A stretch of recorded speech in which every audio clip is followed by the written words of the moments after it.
I always wanted to fly.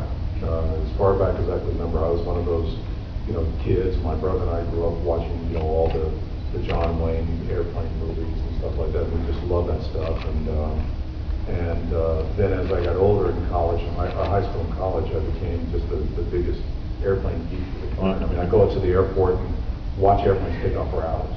Just wow, this is so cool.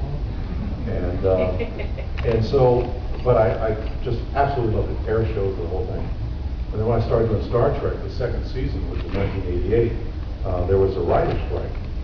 And so you had 5 months, I think it was 5 months off. And since I had worked the year before, I had some extra money. So I went, cool, and the guy said, Michael, I'm curious, you love this so much. Greg Benson that worked on our show. And I went down there, and the first time I flew, I was hooked. And it's funny how stuff works out, because I always loved military and fighter pilots and fighter jets and all that stuff.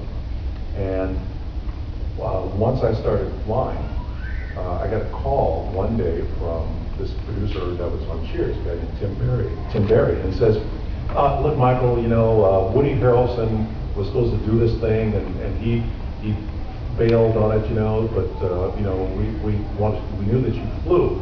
We were wondering if you'd like to go with the Blue Angels, in one of their jets. And I'm like, huh? I go, yes. And that started because the aviation community is so small, especially the military aviation community is so small. They had heard that I went with Blue Angels, and so I started getting requests, like at least once or twice a month, to go to these Air Force bases, and Navy bases, and they always say the same thing. They would say, hey, we'd love to have you come out here and talk to the troops, and it's really great for publicity, and the military loves Star Trek. We can't pay you, but we can give you a ride in something. And I go, well, what do you have? He goes, well, what about like an F-16? I went, okay. And I flew with the Thunderbirds.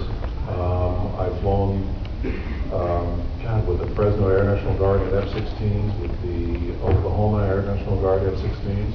I've flown up here at Abbotsford on the west side with the Canadian Air Force in F-18, and then